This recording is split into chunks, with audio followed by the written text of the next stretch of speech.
Good morning, everyone. My name is Mighty Stream, and I'm going to do your April the 8th just for today in a meditation. Hope you're having a beautiful morning. Let's go ahead and get into that meditation. If you need to reach me, feel free to do so at recoveryofhope21@gmail.com. Okay, here we are. The title of this meditation is Happiness. We come to know happiness, joy, and freedom. That's taken from the basic text, page 91. If someone stopped you on the street today and asked you if you were happy, what would you say? Well, gee, let's see. I have a place to live, food in the refrigerator, a job, my car is running. Well, yes, I guess I'm happy. You might respond. These are outward examples of things that many of us have traditionally associated with happiness. We often forget, however, that happiness is a choice. No one can make us happy. Happiness is what we find in our involvement with Narcotics Anonymous. The happiness we derive from a life focused on service to the addict who still suffers is great indeed. When we place service to others ahead of our own desires, we find that we take the focus off ourselves. As a result, we live a more contented,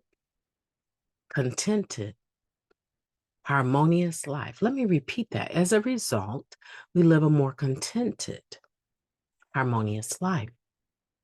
In being of service to others, we find our own needs more than fulfilled. Happiness, what is it really?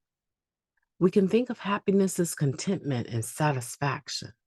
Both of these states of mind seem to come to us when we least strive for them. As we live just for the day, carrying the message to the addict who still suffers, we find contentment, happiness, and a deeply meaningful life. Just for today, I'm going to be happy. I will find my happiness by being of service to others. Let's take a moment of silence, followed by the we version of the Serenity Prayer. Moment of silence now, please.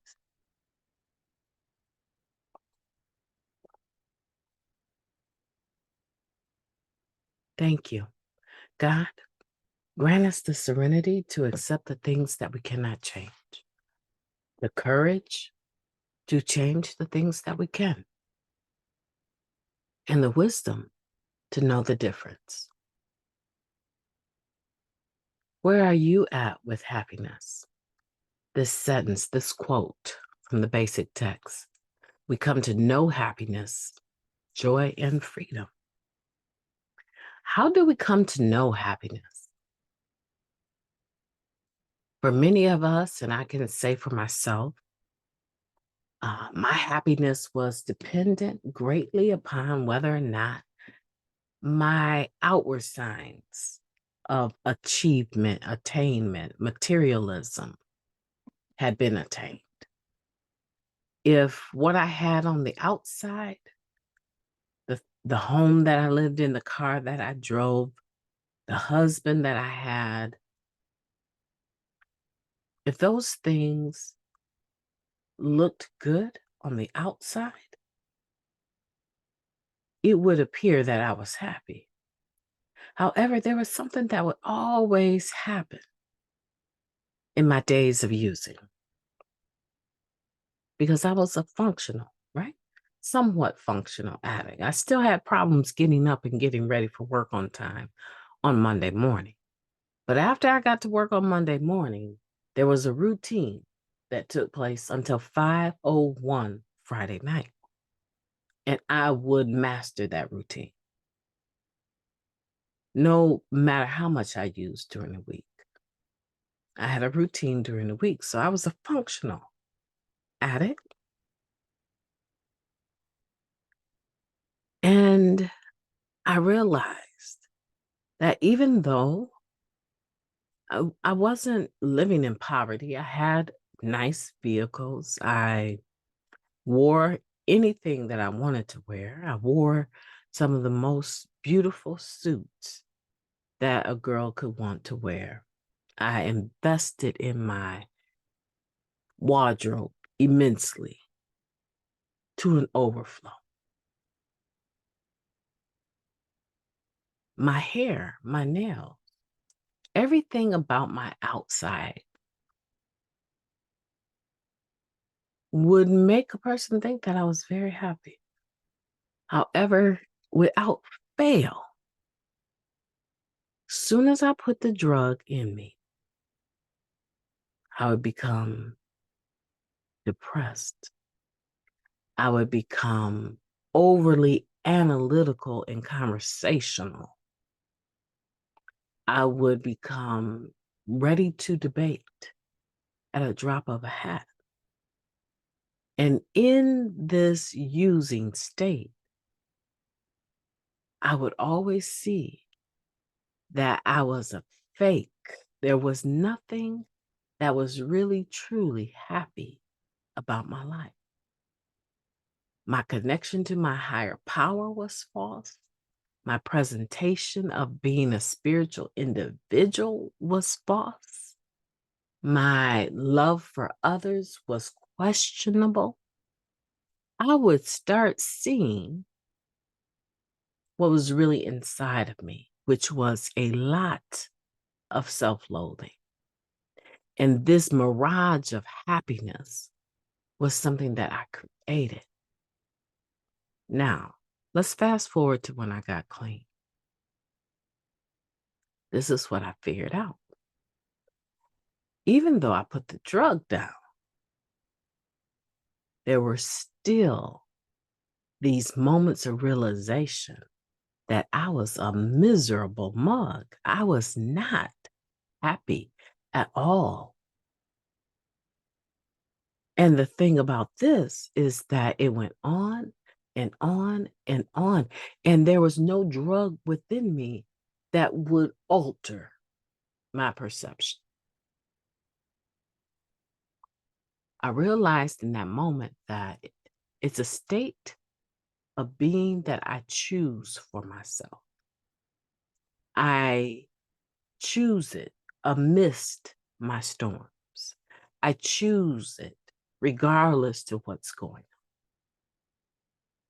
on. That natural state of joyfulness was not the norm for me. And I would use things outside of myself to try to set it in motion, paint this picture of happiness. And that's when I realized, you need to get a sponsor and work the steps. You're going to need some help in figuring out what's really, really, really going on. And also, there was one time that I actually found that I was content. And it's when I was not thinking about myself. I started doing service work for this particular group. And I found out not only did they need individuals to do service work, that I was good at it. And that it was something that benefited other people. And that was something that I noticed almost right away. Almost right away when I started making local meetings, which would have been at around 13 months clean. I realized, okay, when you're helping others in this atmosphere, because hospitality, right? I'm very hospitable today, but I don't believe that hospitality was something that I was just really good at. So when I got clean and started doing service work at 13 months, I figured out service work was a moment that didn't last too long, about an hour or two.